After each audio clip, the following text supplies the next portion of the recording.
Agora 7h14. Custo de vida, emprego e desemprego, cesta básica, tarifas públicas, salário mínimo. Agora, na Brasil Atual, a análise do DIEESE.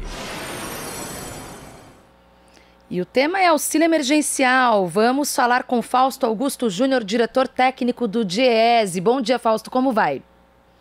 Bom dia Maria Tereza, bom dia a todos. Bom, a Caixa Econômica liberou, portanto, a última parcela do auxílio emergencial e a pesquisa Datafolha, divulgada no início dessa semana, informou que 69% dos brasileiros que receberam o auxílio emergencial não encontraram outra fonte de renda para substituir o benefício. Minha primeira pergunta é: como analisar esses dois cenários? Bem, o auxílio emergencial foi uma demanda e uma mobilização dos movimentos sociais, do movimento sindical junto ao Congresso Nacional. E ele surgiu em especial com relação às consequências econômicas, em especial a população mais carente, em meio à pandemia, né? Ou seja, ali a pandemia causou ali, já em março, abril, maio do ano passado, um problema muito sério do ponto de vista daqueles que demandavam ter que sair de casa para conseguir ganhar para gerar alguma renda. Atingiu diretamente o trabalhador informal, que viu ali rapidamente a sua renda ser exaurida, e colocou o desafio de como a gente pode garantir e qual o papel do Estado na garantia mínima aí de condições de subsistência para o conjunto dessas pessoas. E aí, a partir disso, né, no embate bastante duro com o governo por dentro do Congresso Nacional, você teve ali a discussão do auxílio emergencial, chegando aí ao modelo de até R$600 e que depois foi reduzido no final do ano. O auxílio emergencial cumpriu um papel bastante importante no enfrentamento da crise da pandemia, e agora, com a sua extinção, com o seu fim, com as últimas parcelas sendo liberadas aí, mas referentes a dezembro, você, de certo modo, tem a desproteção de um conjunto bastante grande dos trabalhadores, e aí, com isso, a gente vai ter aí duas consequências. De uma, como a pesquisa mostra, ou seja, grande parte da população que recebeu auxílio emergencial só tem auxílio emergencial como renda. A gente vai ver essa renda desaparecendo e a condição dessas pessoas piorando muito, a condição de pobreza avançando muito rapidamente, as dificuldades do ponto de vista de encontrar mecanismos de subsistência sendo rapidamente extintos. Ao mesmo tempo, você ao não conter a pandemia, tudo aquilo que significava ali as dificuldades econômicas geradas pela pandemia estão colocadas. E ao estar colocada, a gente vai ver ali aquele dilema que a gente discutiu no ano passado, entre o sujeito proteger a sua saúde e o sujeito simplesmente ter que se arriscar, ter que sair, ter que se colocar ali perante aí a possibilidade de contaminação, em meio a uma crise que está aí com mais de 1.000 mortos diariamente, por conta de ter que buscar o seu subsídio. Esse é o momento que nós estamos vivendo do ponto de vista do auxílio emergencial, uma visão bastante limitada do ponto de vista da equipe econômica, que só consegue compreender o auxílio emergencial como gasto e não consegue perceber, inclusive, o seu papel na economia. O Brasil só não teve uma queda econômica maior porque o auxílio emergencial garantiu minimamente o fluxo de renda para os mais pobres e colocou recurso na economia real e, de certo modo, isso segurou também uma queda econômica muito maior do que de fato acabou acontecendo, uma vez que foi o auxílio emergencial talvez a principal política de enfrentamento à crise, e agora nós estamos aí no dilema, né? Você de um lado não tem vacina, de um lado não tem o controle da pandemia, e agora a população mais carente muito provavelmente vai ver ali a sua renda simplesmente desaparecendo assim de uma hora para outra. Fausto, sobre os gastos públicos, eu pergunto isso porque o tema apareceu nesta terça-feira, salvo engano, durante um evento que o ministro Paulo Guedes participou.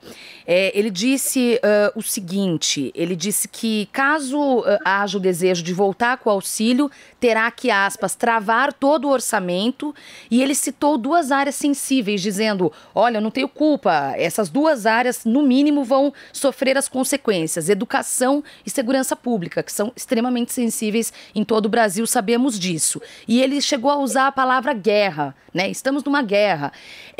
Como que você avalia, mais do que essa declaração, essa narrativa, quase que isentando justamente o governo dessa responsabilidade de prover proteger a população de algum tipo de auxílio? O governo está sentindo, do ponto de vista do impacto na sua popularidade, o que significa não controlar a pandemia de um lado e o fim do auxílio emergencial. Boa parte da popularidade do atual governo, principalmente do atual presidente, está relacionada ao auxílio emergencial. De alguma forma, politicamente, inclusive, ele vai se ver pressionado ali a lidar com essa questão do auxílio emergencial ou dar uma resposta a isso.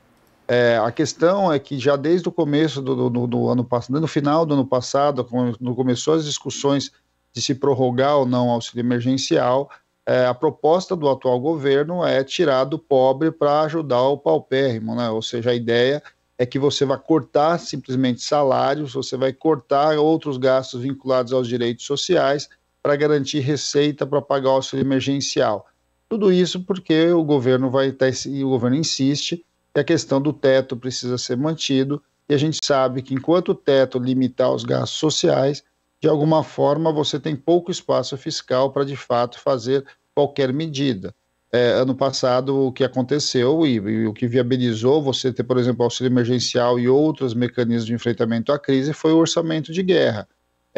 Agora o problema é que essa discussão passa como se os orçamentos que são anuais eles simplesmente fossem isentos da pandemia.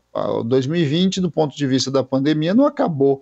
Enquanto você não enfrenta a questão da pandemia, você não tem, de fato, como discutir por onde você vai criar mecanismos de receita.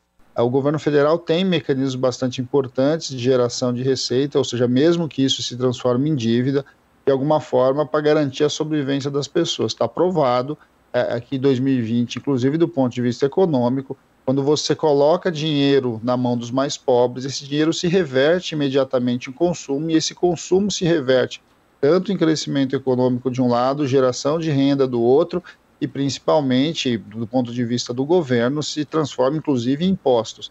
Ou seja, uma parte importante desse dinheiro que saiu via auxílio emergencial também volta para o próprio governo nas diversas esferas do ponto de vista de impostos.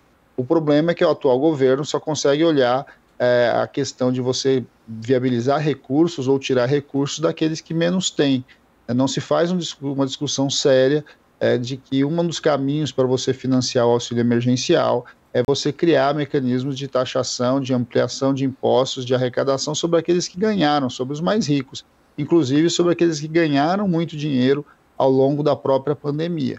Então é hora de fazer um bom debate na sociedade sobre quem paga a conta da pandemia, quem de fato está pagando a conta do auxílio emergencial e como que a gente vai enfrentar isso. Ou você enfrenta de fato aqueles que mais têm recursos, mais têm dinheiro e que estão ganhando inclusive na pandemia e transforma isso em alguma política que distribua renda, mas principalmente nesse momento garanta subsistência para os mais pobres, ou o que a gente vai ver vai ser o que a gente já sabe que esse governo vem fazendo e essa visão econômica vem fazendo, é tirar dos mais pobres para dar, mais uma vez, para os mais ricos. Tá certo. Fausto Augusto Júnior, diretor técnico do DIEESE, muito obrigada pela participação. Bom dia e até a próxima. Bom dia a todos novamente, até a próxima. Você está ouvindo Jornal Brasil Atual. As notícias que os outros não dão.